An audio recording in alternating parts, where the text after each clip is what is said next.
This is the Vivo Y33s, a budget device from Vivo that is just as powerful as the Y53s by virtue of the same processor, sleek design reminiscent of the Vivo V21, 50 megapixel main camera, a 1080p display and other interesting features.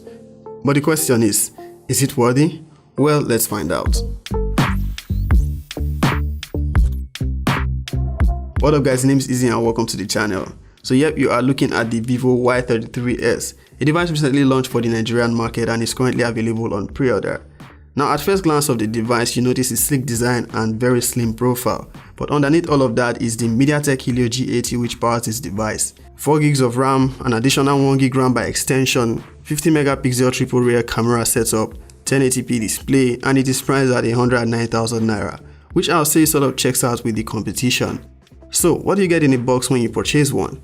Complete accessories. You get the device itself, a pair of wired earphones, a USB-C cable and an 18 watts fast charger. You should also be getting a transparent case in the box. This is a review unit so I didn't get one. The Vivo Y33s has a design that reminds me of a previous Vivo device, that is the Vivo V21. This one comes in two interesting colors, mirror black which is the one with me here and midday dream which I think is a more interesting design. This one is indeed a mirror, it is very much reflective and glossy, so if you'll be using it without a case, be ready to be wiping off smudges a lot. While it looks like glass, it is actually plastic on its rear. You have its triple cameras aligned at the top left side. The Vivo Y33s has a rather squared or box design which does not in any way affect handling. It feels good in the hands. You have its volume rocker and power buttons placed conventionally on the right frame in an easy to reach position.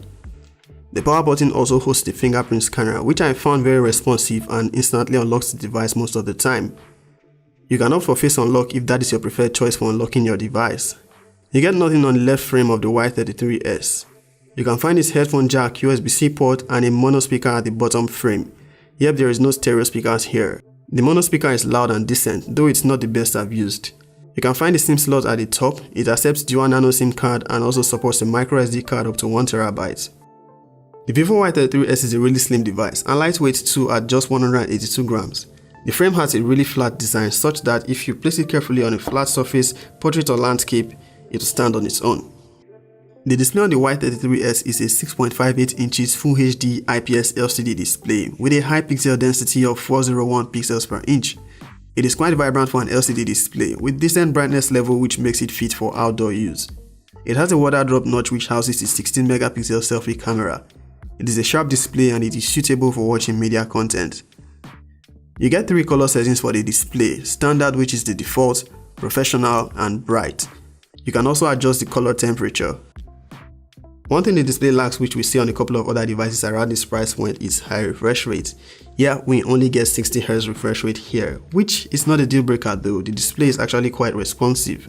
On software, the Vivo Y33s runs on Android 11 with Vivo's custom PhoneTouch OS version 11. A pretty lightweight OS, neat and almost bloatware free. Actually very close to the stock Android experience. PhoneTouch OS is feature packed. You have a lot of customization options. You can customize your charging animation or even the face unlock animation. You also have Ultra Game Mode for improved gaming experience. The Vivo Y33s comes with 4 gigs of RAM and 128 gigs of internal storage. Some regions might get 8 gigs of RAM. It has the RAM extension feature which uses from the internal memory to increase the RAM capacity by 1 GB. So that is 5 gig total RAM, which should help the device run more smoothly. You will encounter no problems running your regular applications and doing some multitasking. The Y33s is powered by the MediaTek Helio G80 processor. That is the same processor you will find on the Y53s which I reviewed not too long ago.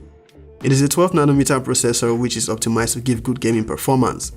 It has good benchmark scores on Antutu, actually slightly higher than the Samsung Galaxy A22. I tried a couple of games on the Y33s and it did just fine. No heating, no major lags, however you can only play on medium settings for heavy titles. Call of Duty Mobile maxes out at medium and high frame rates. The gameplay is okay for the most part. The Y33s packs a 5000 mAh battery which can power the device through the whole day on a full charge without needing to recharge. If you do need to charge, it supports 18 watts of fast charging. Now let's talk cameras. The Vivo Y33s boasts of a 50 megapixel main camera which is accompanied by a 2 megapixel macro camera and 2 megapixel depth sensor. We don't get an ultra wide camera here. Its selfie camera is 16 megapixels. You will get good looking photos from the rear camera with good dynamic range. It does great with background blur when the subject is close enough. This is without portrait mode. I also find it to do great when focusing on close subjects. Since there is no ultra-wide camera, we don't get ultra-wide shots. By virtue of its 50 megapixel main camera, if you need super high resolution photos, you can activate the 50 megapixel mode. You will get higher resolution photos. It has super night mode, which does great to give you better low light images with less noise. You also get different profiles for night mode images to help you get more professional looking shots. Its 16 megapixel selfie camera does not disappoint. It actually takes sharp photos with good skin tones both on portrait and normal mode. While it doesn't have a front-facing flash, when the selfie camera detects that you are in a place with low light, it adapts to help you get brighter shots. How would you rate these photos from the vivo Y33s?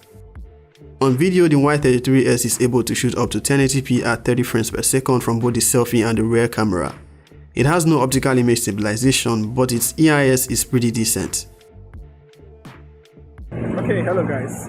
So you are looking at video sample from the vivo Y33s. It's 16 megapixel selfie camera. Don't mind the noise by the roadside. So yeah, that's why there's noise. How is the camera quality? How is the microphone quality? Besides the noise by the road. Yeah, it's currently shooting at 4K. Sorry, 1080p 30 FPS. Don't mind me, I'm distracted. The vivo Y33s is an interesting device, not just by design, but it is right there performance-wise with similarly priced devices. It is actually priced around the same as the Samsung Galaxy A22. Stereo speakers and a high refresh rate display would have made this really good. Now to answer the question I asked in the beginning, is it worthy? I say it is, and that is all from me. If you found this video helpful, do hit that thumbs up and also consider subscribing to the channel. Catch you in the next one. Peace.